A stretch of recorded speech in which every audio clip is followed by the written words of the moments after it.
like to go ahead and call the policy committee meeting to order. Can we turn him up, please?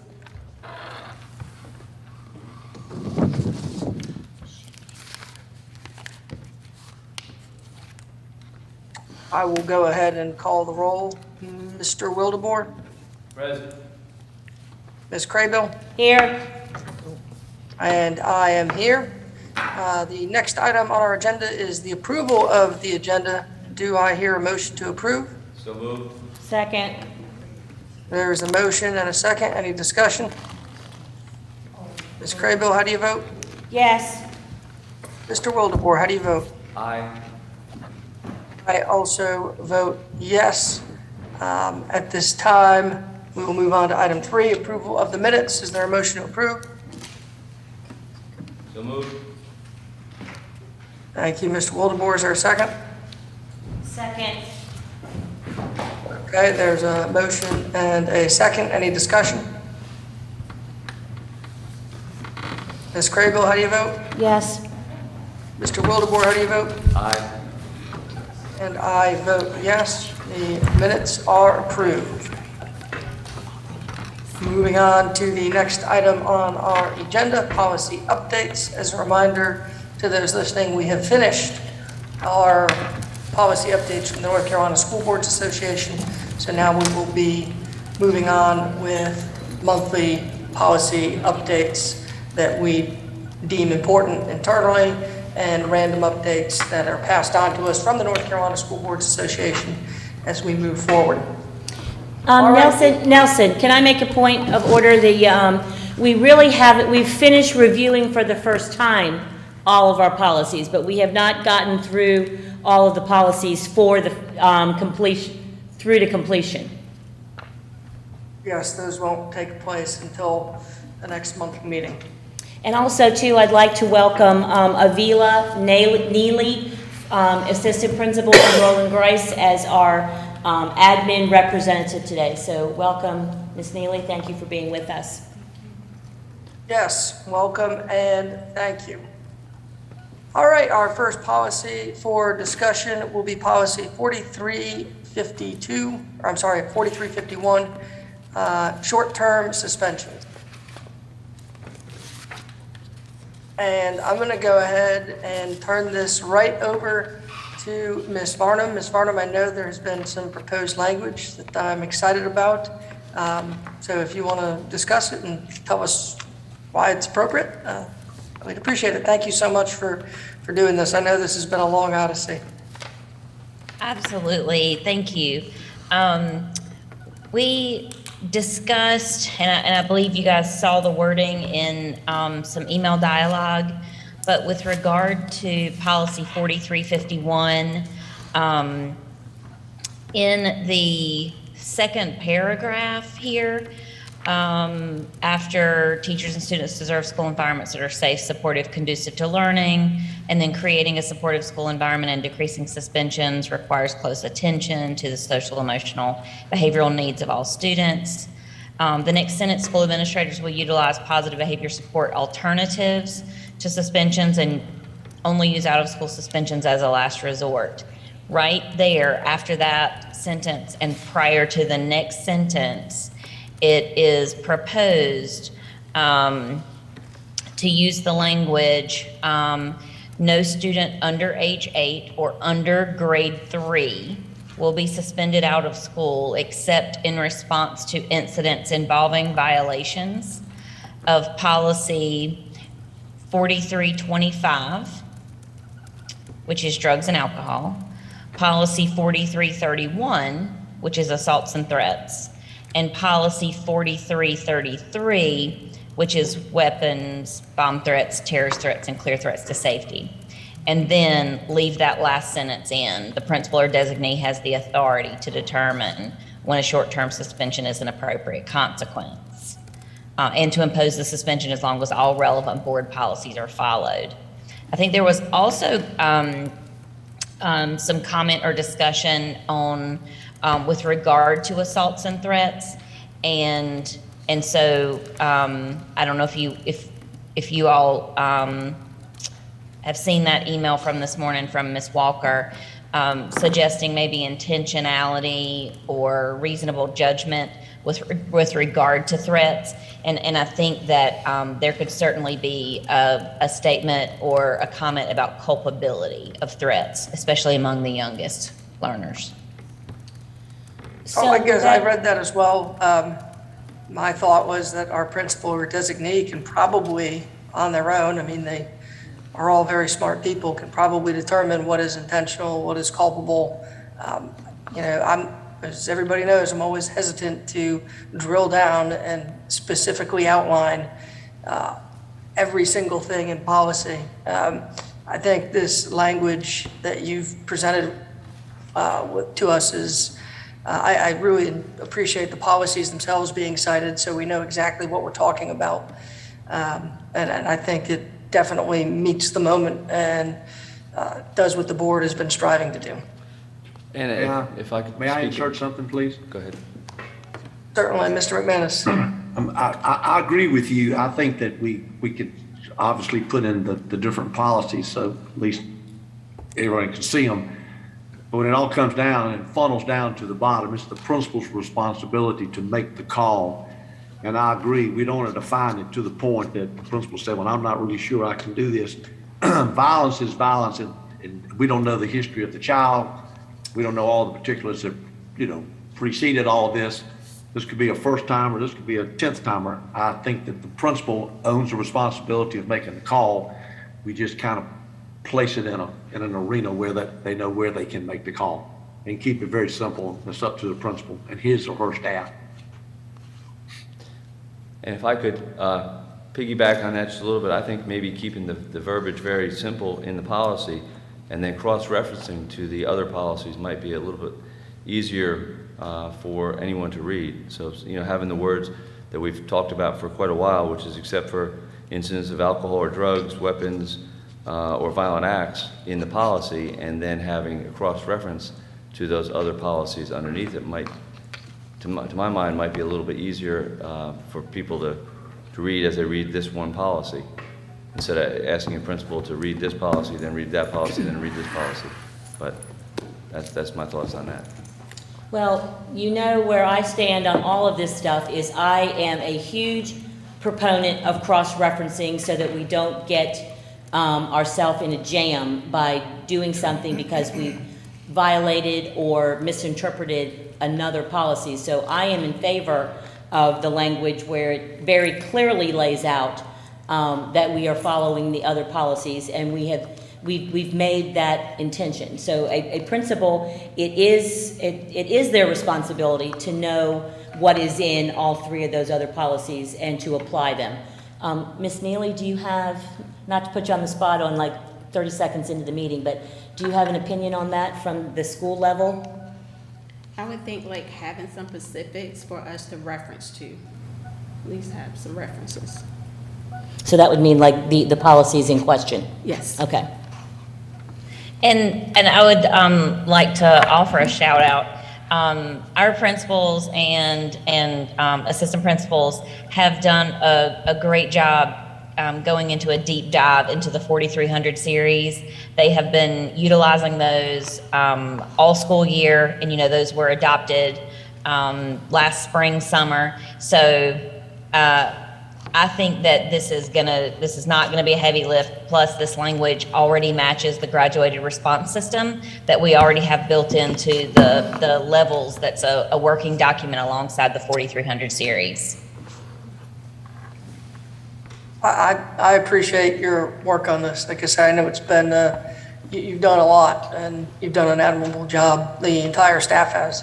And with that, I think unless there's any more Nelson, can I content- jump in for 1 second? Sure. Ms. Joy, do you have the language that was proposed? I mean, I thought we would see it in this policy, but in blue, but I don't. Do you have that language that we can put up there just so everyone can be clear what Julie read out? Yeah, there it is. Thank you. That's it. The bold. Thank you, Kim, Anita, whoever, Crystal, whoever's doing this amazing work on that screen. That's exactly right. The bold language. And that's exactly where it fits into that second paragraph. Okay, well, if there is no further discussion, I think we can go ahead and vote on this policy. Do I hear a motion to approve the policy as written? So moved. There's a Second. motion, is there a second? And is this going on our sheet, is this going under the existing policies for amendment? Yes, this goes under existing policies for amendment. It will not go before the board for a first reading. It will go before the board for discussion and adoption. That's why I was asking that question. Is there a second? I did, Craybill. There's a motion and a second. Any further discussion? Just a question, because once you put this into place, does it not go into immediate effect, or is it, as we had said, beginning of next year?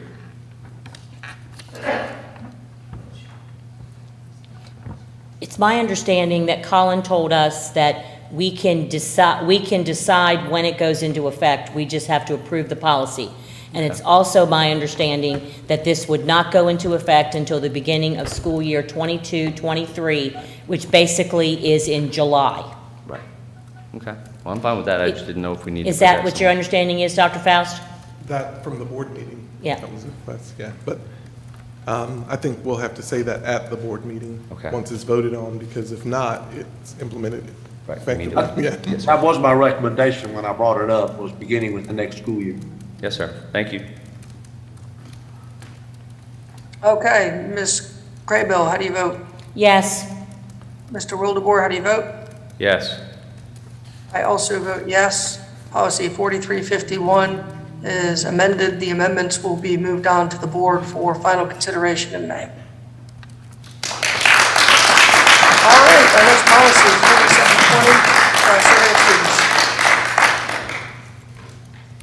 Hey, I'm back for this one, and then I'm going to leave you guys alone.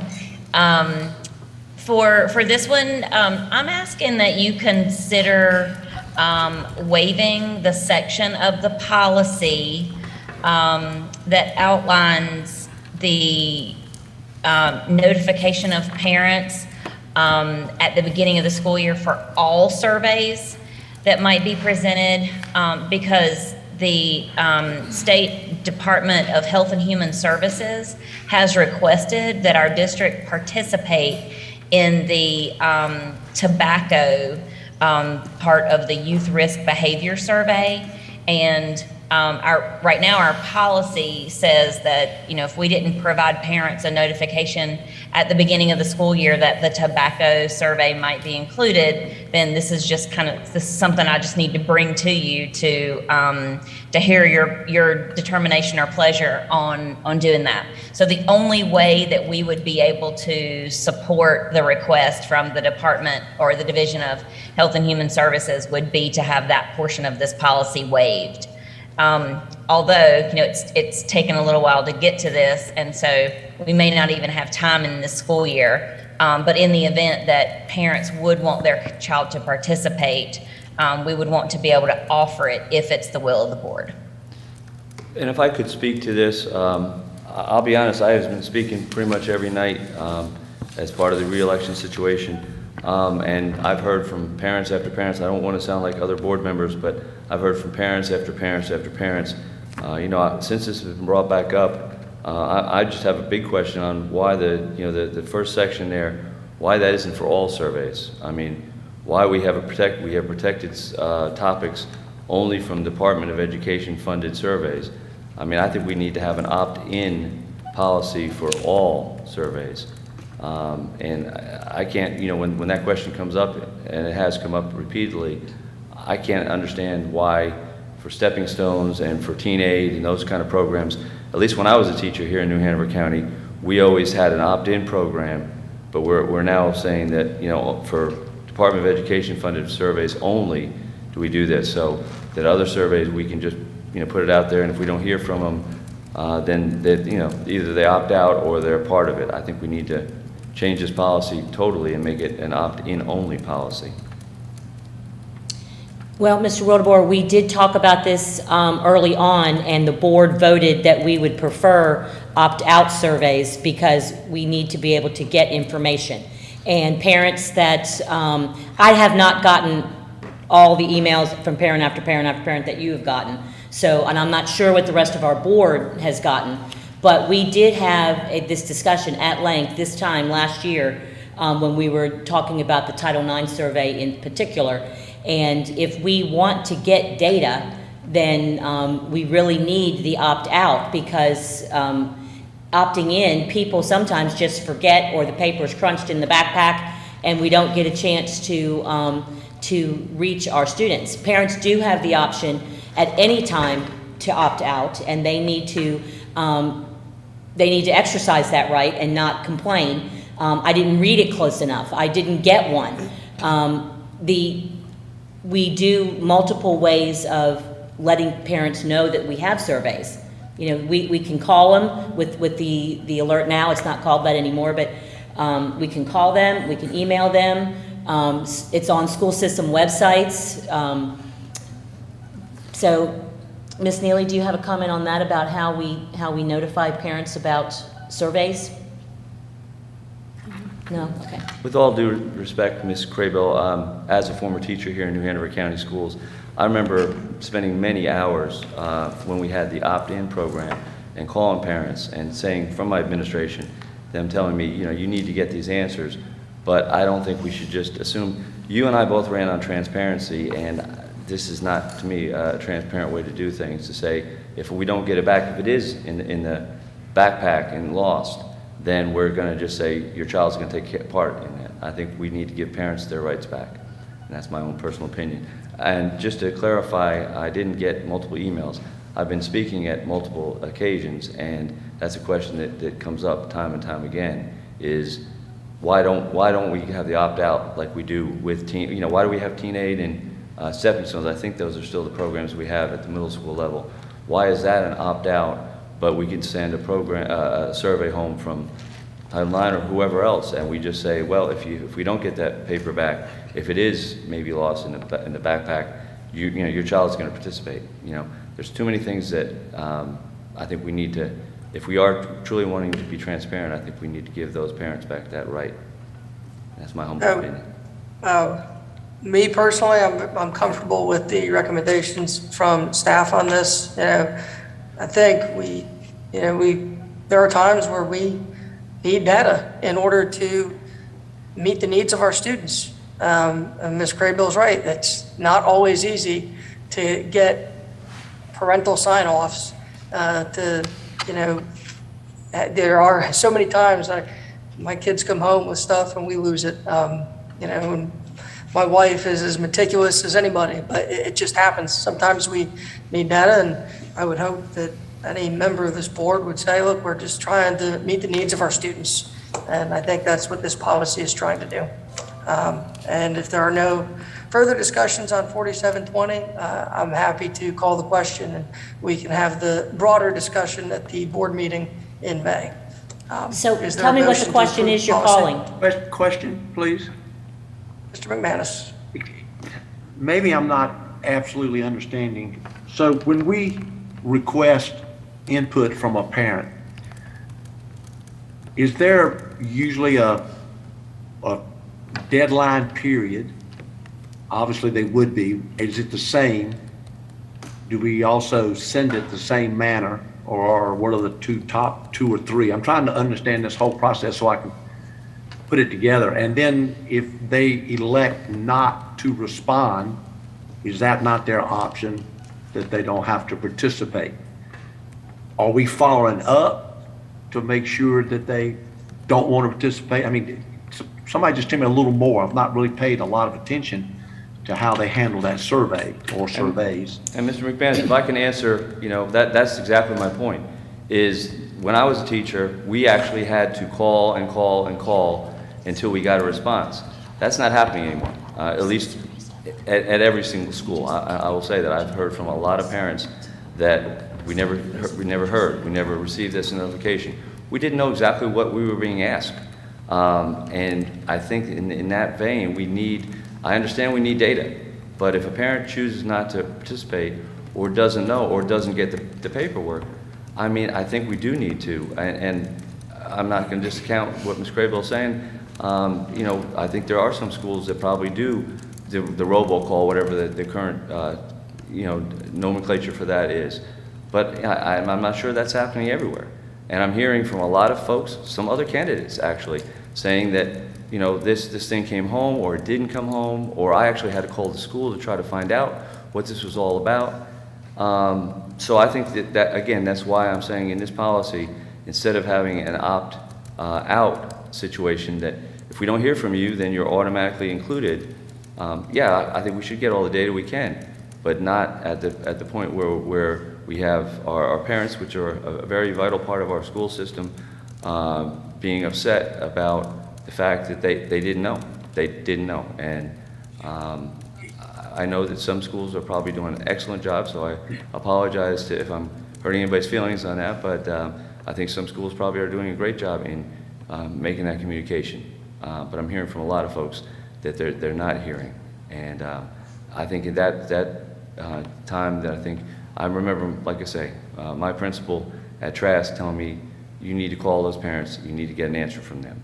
And I'm hearing that a lot of parents are not asked those questions. Well, in the olden days, we had an opt-in policy, so you did have to call. But we discussed this as a board this time last year, and we voted as a board to opt out. So I don't know what the question is that you're calling, Mr. Nelson, but I am not comfortable with changing the policy at this point in time. I am comfortable with waiving it so that we can get a tobacco survey in if we need to. So you're just going to need to be a little clearer on what you're asking us to vote on. Yeah, I'm asking you to vote on the recommendation from staff, which is to waive this. I make a motion to accept to waive this policy to include the tobacco survey if we can get it in the school year. There's a motion. Is there a second? I will second. Ms. Craybill, how do you vote? Yes. Mr. Wildebohr, how do you vote? And again, because I think we need to talk about this policy and not just a section of this policy, I vote no. And I will vote yes. So we include that under existing policies, existing policies? Yes, that will move forward to the board.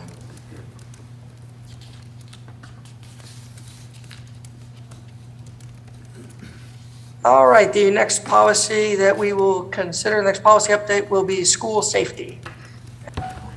Is this Ms. Barnum again? I'll take this one. Okay, excellent. So this policy had been previously approved, and there was a recent update by the North Carolina State School Board Association. It's policy 1510, 4200, 7270, school safety. There was one sentence added to section C, which to address the general duty clause of OSHA. And then there were some legal references that were also included. Staff has reviewed this policy, and we do not have any concerns with the recommendation. Okay, any discussion or questions from board members? So I think I brought this up last time when it said on page 2, number 1, responding to student altercations and other threats to safety. Paragraph 2, where it says teacher, teacher assistants, coaches, and other employees with responsibility, blah, blah, blah, blah, blah.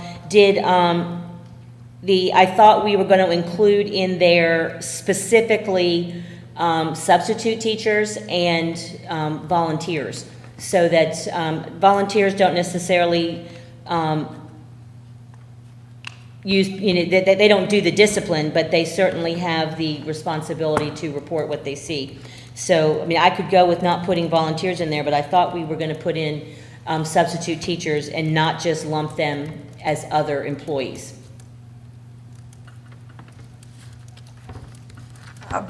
Mr. Anderson, can you speak to that?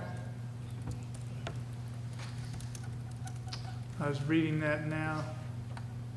Because basically substitute teachers act as teachers, and they are responsible for doing what teachers do when it's on their watch. Yeah, I don't have any objection to substitute teachers. That I don't know, if Dr. Barnes, if you want to weigh in on that. I think we talked about that one, and the reason why is because there's a different accountability with, and I'd have to ask Colin where we were, but I remember having a long discussion on naming out who, but we didn't want to just name out, these are employees of the district. Yes, a substitute is an employee of the district, but there was conversation, I can't remember, but I remember us going back and why we lumped it in other, because that does fall under other, and we just didn't name every employee that is involved. And I mean, volunteers, I would be a little hesitant to actually add the word volunteer under this, but other employees because of what's going on. But I don't know, is Colin still on? He's not. He's not? Okay. Dr. Faust, yeah, your recollection, I think, is accurate there. I know we have had this discussion several times, and I think it comes back to how substitute teachers are referred to in state statute and in other policies, and maintaining consistency and what happens when we start changing these type of things. So I'm pretty sure you're correct there, and that was the reasoning. I thought he was going to be on, but I'll follow up with him. I think one qualifier is that we do have substitute training and things like that, that volunteers don't have. There's a little more of accountability with our substitutes because they are paid. So I would consider them other employees. I definitely consider them other employees, and in the past, we have not hardly considered them as even other employees. And I'm fine with taking out the volunteers, but we ask a lot of our substitute teachers, and we do the training with them, and that training has gotten better over time. And I guess I'm good with it, but I just have a hard time because we rely on our substitute teachers so much to supervise our children appropriately, and we have released substitute teachers from our list because they have not supervised appropriately and responded when they needed to respond. So they're basically the teacher of record on the day that they're in that classroom. So I'll do whatever the committee says, but and what Colin advises. But I really think that we should call them out because they're integral to our daily operations. Yeah, I couldn't agree more that they're integral. I just, I don't think that the policy diminishes those contributions in any way. But I'm certainly comfortable, but I'm happy to put it to a vote. Mr. Wildebohr, do you have anything to add? Well, I just think that if we do that, we also probably should say, clearly list out administrators. Administrators are also responsible at times, especially assistant principals are responsible for monitoring at lunchtime, and many more. But also maybe at different venues, they may be responsible for supervising students. So I think maybe the other employees kind of covers assistant principals and substitute teachers. So I think we need to kind of go either or. I mean, the other employees would probably include. I think in most people's mind might include those substitute teachers as well as administrators. But I'm fine either way on that myself. Because I think, when you read, you have to read the context above that one, and then you go into the second one. It could be a custodian at a game. Mm-hmm. It could be the secretary, the principal secretary who steps in. It could be the counseling secretary. So it's like there's so many people. That's why others. But if we look at coaches, then of course if you're on a bus, you're coaches. That's different. Of course, teacher assistant there in the classroom, teachers. But there's so many other employees that could be involved in this one, it would just be hard to name out. So I think that open statement of other employees kind of captures everyone in that one. Yeah, Do- I definitely agree. Is there a motion to approve Now, I have another this? comment, Nelson. In under number 5, at the very bottom, where it says at least one school-wide tabletop exercise, are schools doing that? I know that the district does it as part of its emergency plan. I just don't know if the schools are doing tabletop exercise. I know they're doing fire drills, tornado drills, and the other ones any other ones that are required, but I don't know that schools are doing tabletop exercises, and I just need to, if we're gonna put it in policy, then I wanna know that we're gonna do it. Do you Dr. guys do that Faust. at Roland Grice, Ms. Neely? Tabletop exercises, where you simulate an emergency and everybody, like at a staff meeting, and everybody talks about their roles and responsibilities and actions? Yes. You do? Okay, I'm good with that. The only other Okay, thing I so is there a had was, motion to approve the I have policy one- as I have recommended? one, Nelson, I have one more.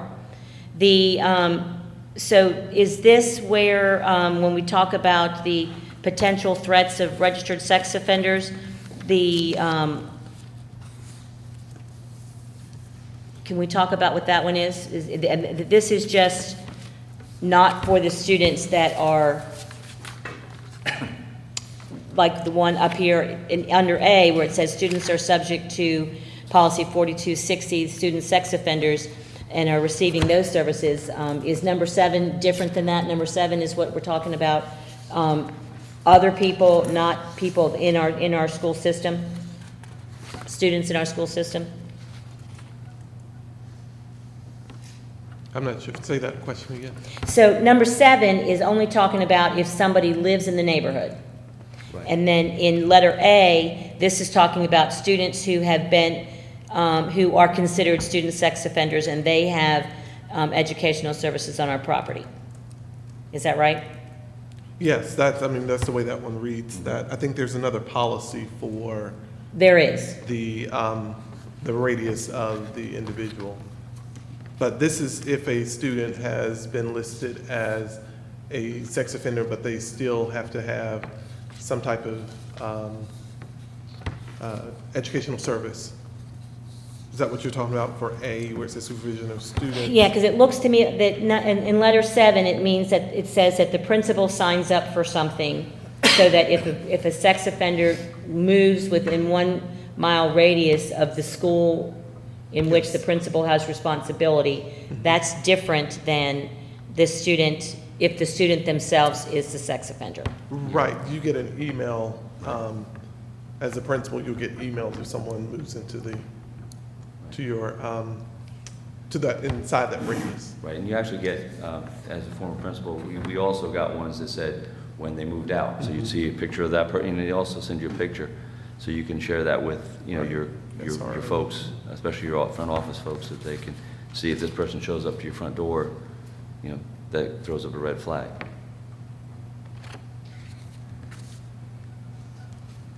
Okay, so are we good with this policy? I move that we accept policy 1510, 4200, 7270 with revisions.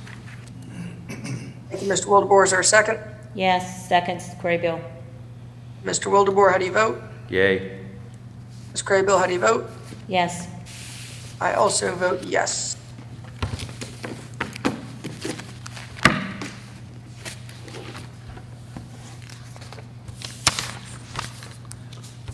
All right, our next policy, our final policy, is policy 7805, the superintendent evaluation. Dr. Faust, do you want to do this, or Dr. Barnes? This is pretty I'll do this. straightforward. It's Do what? very- I'll do It's very this. straightforward. Yeah, it's pretty straightforward. Sure. Yeah, it's just, it's basic. What we changed out of this was to take out, how you vote, averaging, who does what. It's basically, this is our policy, and that we hope to have it done by June 30th of each year, so that not the second week in February or April, we send out this. It's just, it leaves the board with some flexibility to make sure that this is done annually. I support the changes. I think it's excellent. Mr. Wildebohr, any comments? No, sir. And also, too, this is in alignment with the State School Boards Association that every other, well, not every other, but many other school districts are using, just generic, and you develop your own timelines, not as part of policy. I think it's excellent. So I'll entertain a motion to approve the policy as amended. I move to accept this policy as presented. There's motion, is there a second? Second. I will second. You can second. Ms. Craybill, how do you vote? Yes. Mr. Wildebohr, how do you vote? Yay. I also vote yes. The policy will be presented to the board as amended during the May regular board meeting. All right, moving on. Our last item is adjournment. Before we Mr. adjourn, Beaulieu? I just wanted to take a minute to talk about the meetings, the way they're scheduled. At least as far as the policy committee is concerned, I know there was some confusion this month, but moving forward, our policy committee meetings will be in person.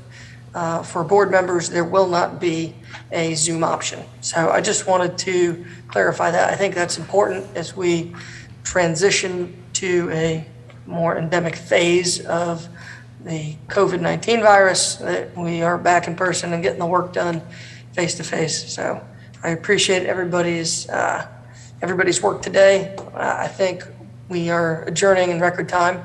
And if there's nothing else, I'll entertain a motion to adjourn. Pete, did you have something you were?